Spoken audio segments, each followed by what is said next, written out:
to the TheDayIsOurz channel. I'm your host, Johnny Utah, and it is June 1st, so we've made it to Saturday. Whew.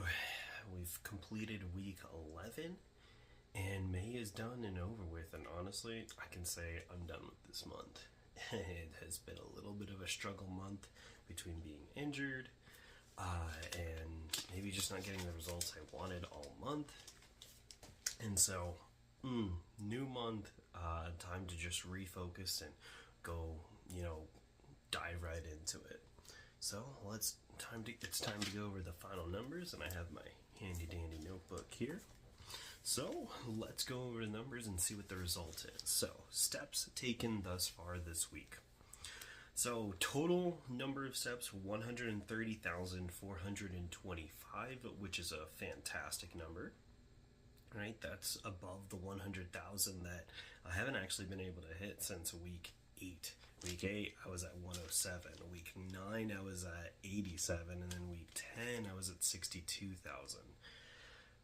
A rough couple of weeks, to be perfectly honest here. Like I said, May has not been not very kind to me. So, but it is what it is. It's stuff that I get to reflect and look back on and, see where I can get better, and, I can go ahead and attack June full, straight through.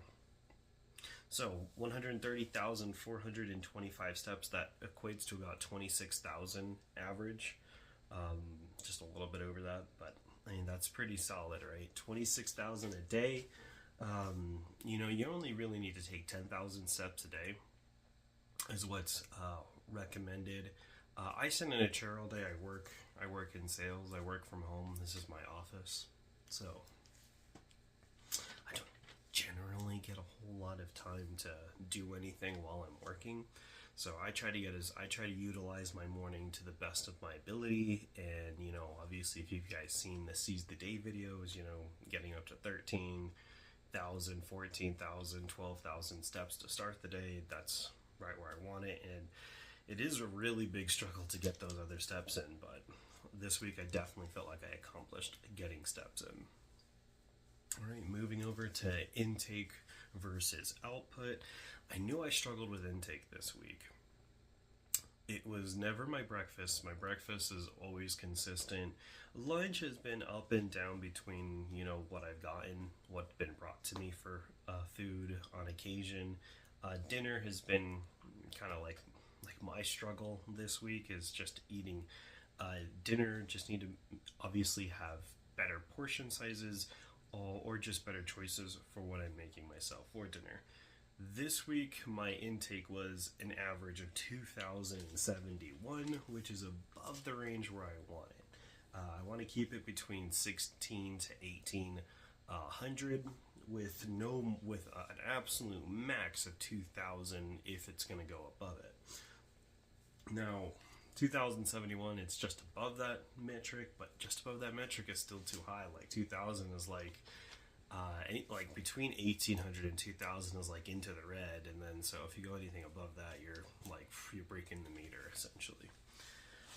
And pairing that with the output, which I want to keep to a 2-to-1 ratio. So if I really wanted this to feel good, I would be well above 4,000 output. I wasn't at 4,000 output. Even with as much steps as I took this week, my output this week was 3,808. So below that 2-to-1 ratio.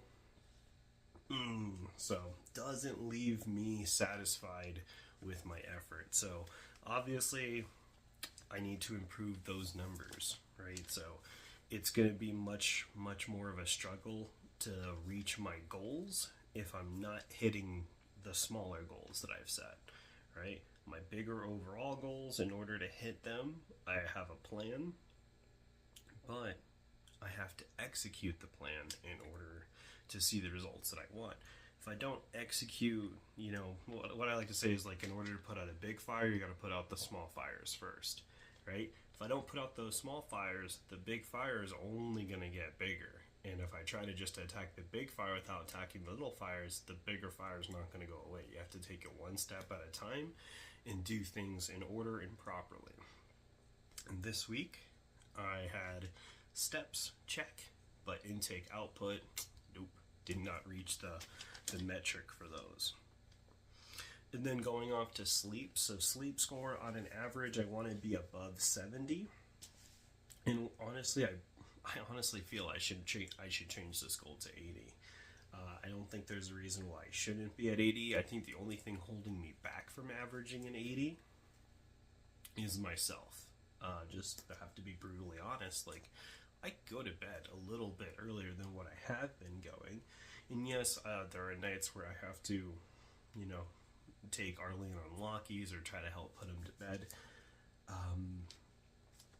But for the most part, you know, I know that I'm up when I could be asleep, and so that's just me, right? So you just gotta hold yourself accountable, and that's the only way you're gonna get better is with accountability. So I did average a pretty decent score this week. My sleep score ended up being a 77, which is fine and dandy. It's above that 70 metric. But I think I'm going to start shooting for that 80. I think that if I want to get a thumbs up on this, it needs to be above 80. So this will be the last week that a score of anything above 70 reaches that metric. And now to the result. So between all the work that I put in this week, I was at 203 last week. Where am I at this week? Did I lose weight? Did I gain weight? Did I stay the same? The last few weeks I've stayed the same. I've been at 203 week 9, 203 week 10. Well, for week 11, I actually gained weight. So I went from 203 to 205. Now, honestly, do I feel like I'm heavier? No. I really do actually feel lighter than what I am. So could it be just a bad weigh-in? Could be. I've had that happen before, where you just like feel really bloated one day and then you don't feel bloated the next day. I guess we'll have to see. The result is what the result is, and this could just be, it could just also be muscle here, or it could just be the fact that I didn't get my intake output numbers correct for the week, and so I am just a little heavier than what I was. So obviously the overall goal is to lose weight. I want to reach to that 175 mark in total. And to be honest, there is going to be ups, there is going to be downs. It's not going to be a linear journey. So we're just writing down these numbers, and when I have all the numbers on schedule and I'm not getting the result I want, that's when I need to start changing things. Here I can say, well, if you want to know what your culprit is, look at your intake versus output. If I want to keep my sleep above 80, I need to keep that above 80. Once I get these numbers right, I feel like that's where I've been having a lot of success. And I mean, honestly, when I'm looking at the numbers in the past where I've had the most success, I've well exceeded those numbers, and really, really well. But as always, now that we're done with all the numbers here, we want to hear how you guys did. Did you guys accomplish the goals that you set out here for the week? We're going to be going into week 12 here, and the journey's not over, right? So we're going to continue to work. Like I said, May was just not my month, but that's okay, right? Not everything is going to go the way it is, the way you want it to in life, and that's what life is all about. And it's not about kicking yourself while you're down. It's about standing right back up and then trying again, right? That's what I teach my son. He is trying his hardest to walk, and he falls a lot, but now he doesn't cry. Now he doesn't whine. Now he just, rolls over, gets back to where he can stand up again, and he tries again. So, and I use him as just a way to inspire myself, because he is a little determined munchkin. So it makes me very happy, and it reminds me of what I'm doing this all for. So, sometimes you just gotta stay focused.